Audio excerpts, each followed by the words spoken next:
Vamos a desarrollar el siguiente ejemplo para el teorema de holguras complementarias. Vamos a considerar que tenemos el siguiente problema primal. Es un problema de maximizar en forma canónica. Recuerden que en este caso tenemos, como es de maximizar, todas las restricciones son de menor o igual y las variables todas de mayor o igual que 0. Por ende, su dual va a ser un problema de minimizar con restricciones de mayor o igual y variables todas mayor o igual. O sea, un problema de minimizar en forma canónica. Consideremos que la solución óptima para el primal es esta que tenemos acá y la solución óptima para el dual es esta que tenemos acá.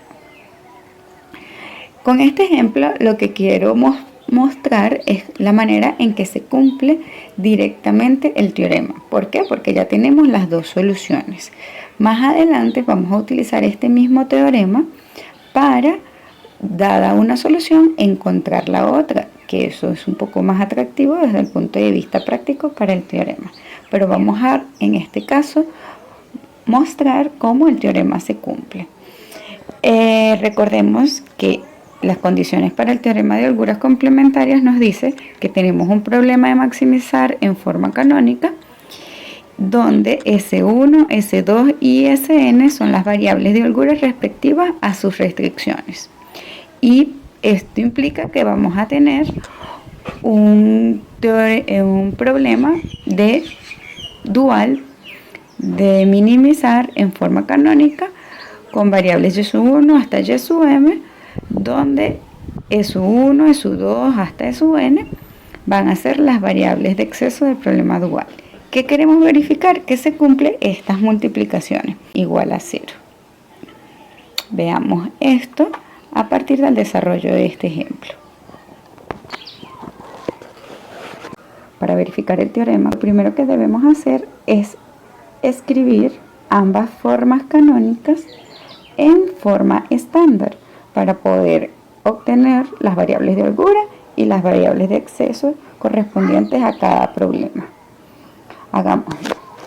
Para el primer problema, para el problema del primal, tenemos que es maximizar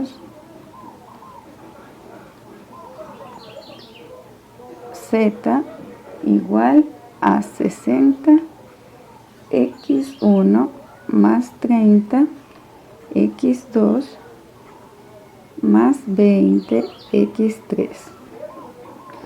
Entonces, sujeto a, tenemos que todas estas restricciones, una de las cosas positivas de tenerlo en forma canónica es que sabemos que a todas estas restricciones se les va a agregar una variable de holgura, es decir, S1 acá, S2 acá y S3 acá respectivamente.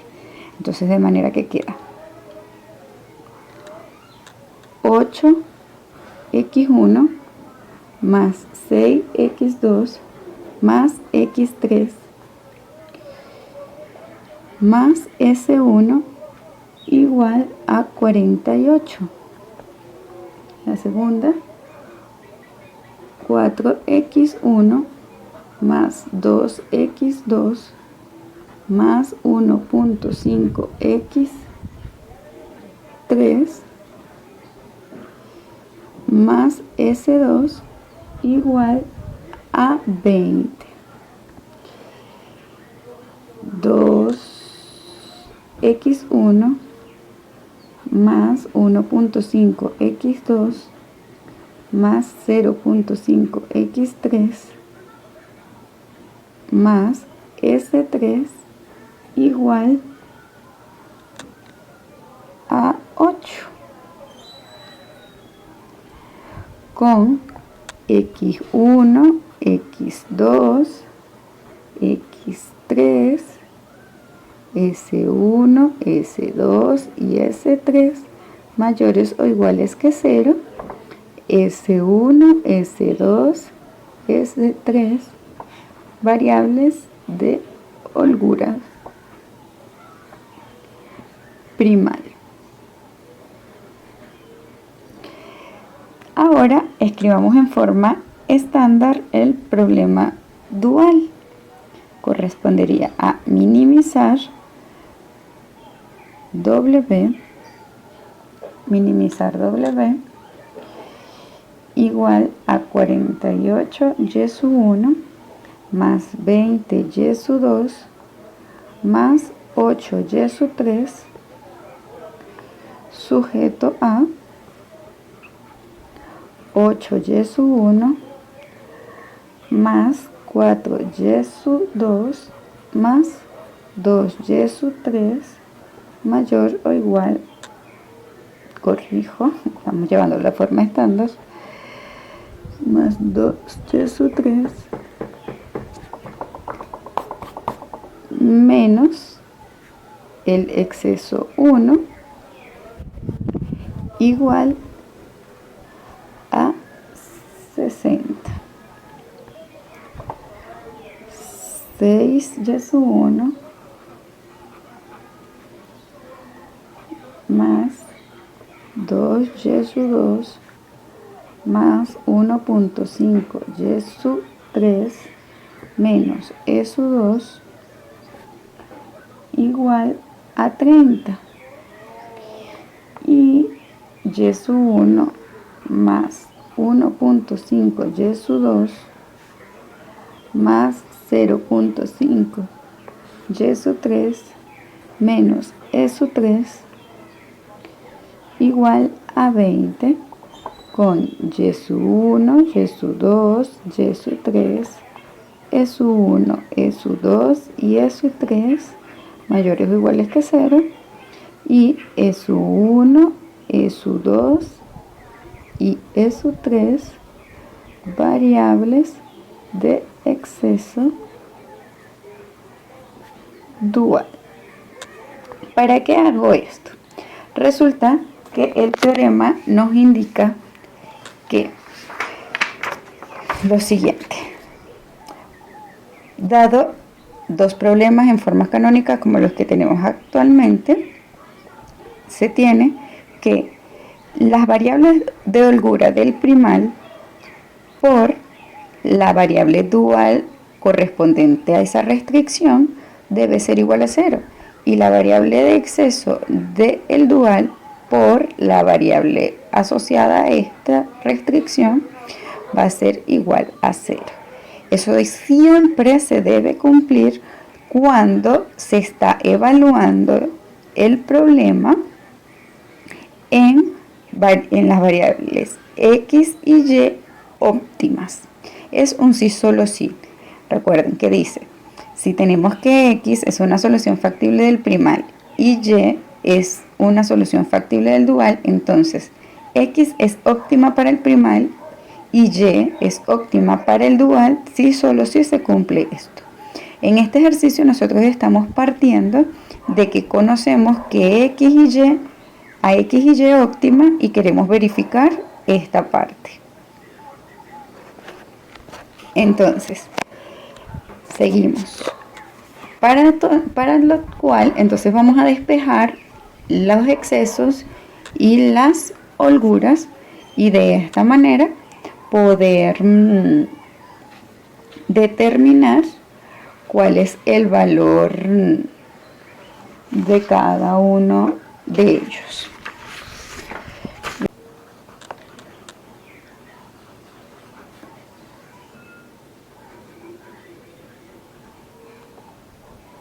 Se tiene que S1 va a ser igual a 48 menos 8x1 más 6x2 más 6x2 más x3.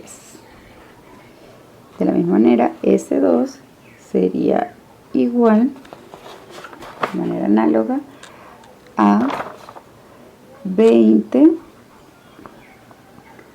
menos 4x1 más 2x2 más 1.5x3. y en este caso S3 sería igual a 8 menos 2x1 más 1.5x2 más 0.5x3.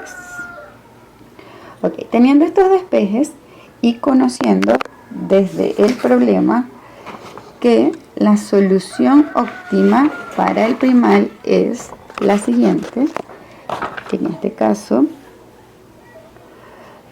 x1 igual a 2, x2 igual a 0 y x3 igual a 8 como la solución óptima.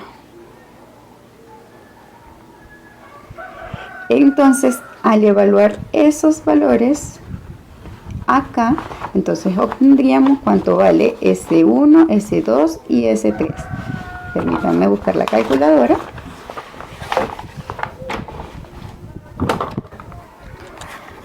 Para que hagamos dicho cálculo. Tendríamos para la primera ecuación, tendríamos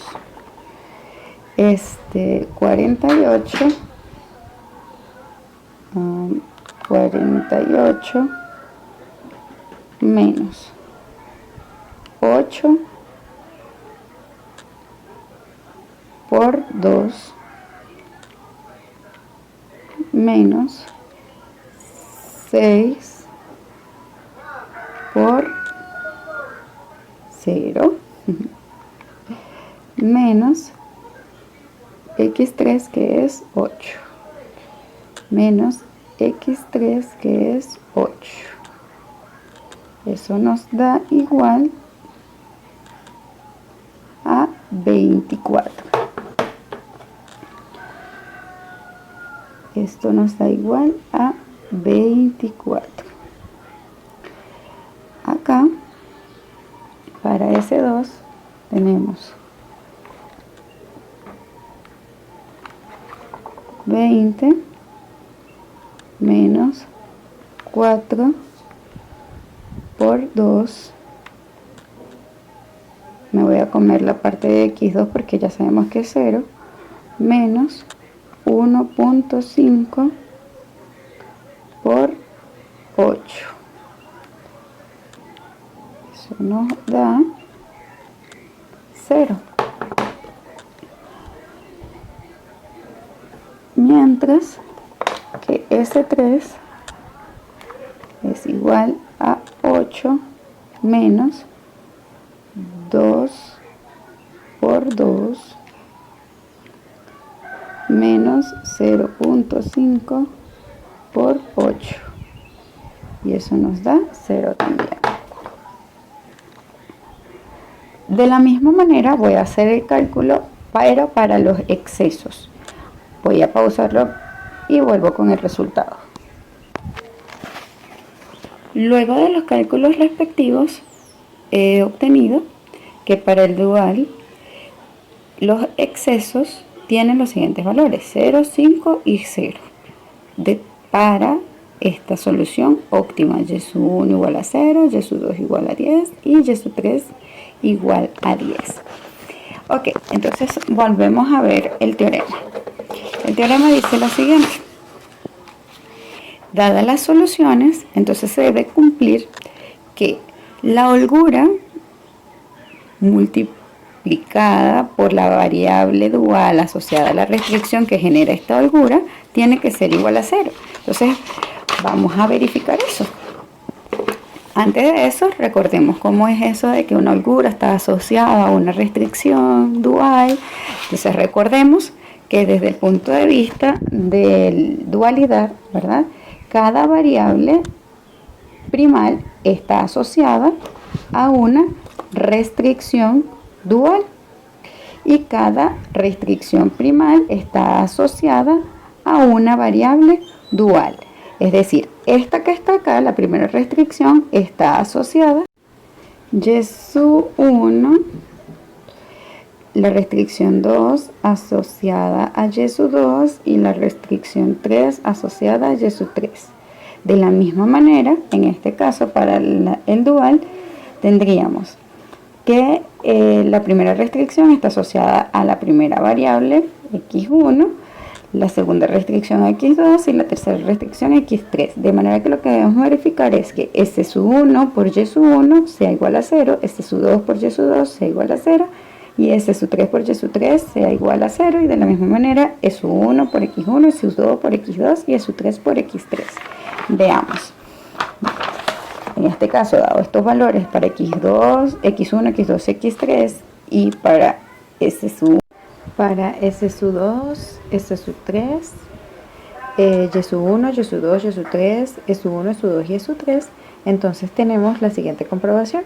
S sub 1 por y sub 1 sería 24 por 0 y eso nos da 0. De la misma manera, s sub 2 por y sub 2 y s sub 3 por y sub 3.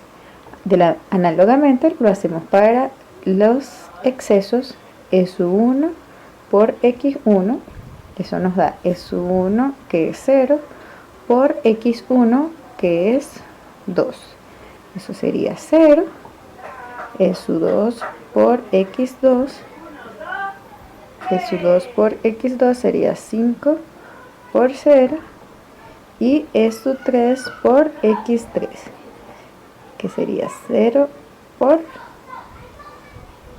8. Ambos casos iguales a 0. Entonces, con esto comprobamos lo que vendría siendo la dirección del teorema, que indica si tenemos la solución óptima de cada uno de los problemas, entonces se va a comprobar que siempre las holguras del primal por las variables del dual correspondientes van a ser 0 y los excesos del dual por las variables del primal correspondientes siempre van a ser 0.